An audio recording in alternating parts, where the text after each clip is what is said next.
Aujourd'hui,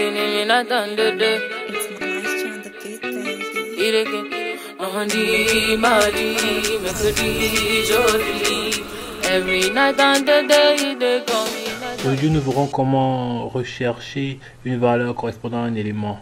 Donc, c'est pareillement comme dans le cas précédent dans notre entreprise où on a pu définir les matrices, comme on a pu le voir ici, pour citron, mangue, papaye, pomme, avec le prix à côté.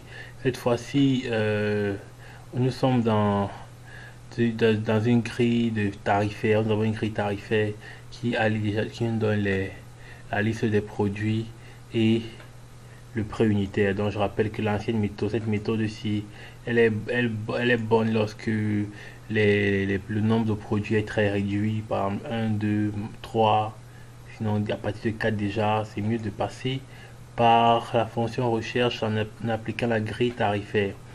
Donc avant de commencer, je tiens à préciser que pour l'utilisation de cette fonction, il faut bien que votre liste de produits soit d'abord classée par ordre croissant. Donc si ce n'est pas le cas, vous pouvez venir là et on va trier de A à Z. Là c'est ordre croissant, des Z à A c'est ordre décroissant.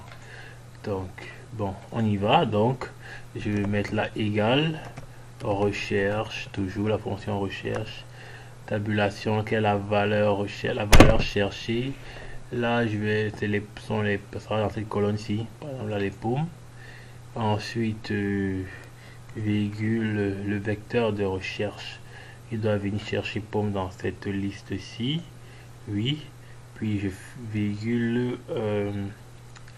le vecteur de résultat, donc il m'a affiché le prix unitaire ici. Une fois terminé, je ferme la parenthèse et je valide.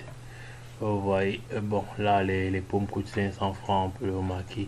Maintenant on peut tirer notre fonction, mais avant il faut figer parce qu'en tirant en fait ça va déplacer la sélection.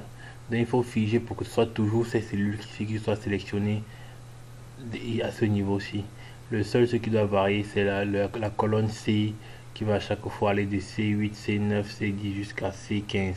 Mais pour les vecteurs recherche et vecteurs résultats, ça doit toujours être compris entre G8, G13 pour le vecteur recherche et H8, H13 correspondant à mon exemple. Donc pour figer les cellules, on met le signe dollar avant et après, ou en appuyant simplement F4. On voit là F4, la F4, la F4 et la F4. Voilà, et là je valide. Donc mes colonnes sont figées. Maintenant je peux tirer jusqu'ici sans problème. Vous verrez que ça prend toujours ça. Ce qui change c'est celui qui n'est pas figé dans la colonne C. Et effectivement on peut vérifier que les oranges coûtent bien pour prix unitaire 300, le citron a pour prix unitaire 50 francs et les mangues pour prix unitaire 100 francs, donc ainsi de suite. Voilà, donc ici là maintenant par exemple à la place de papaye, à pas de citron je mets plutôt papaye par exemple. Là le prix unitaire va changer.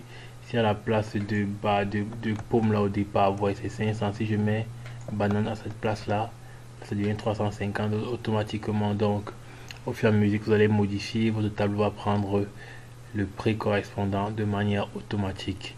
C'est souvent la méthode la plus utilisée lorsque on est dans une entreprise qui a plusieurs produits avec des grilles tarifaires.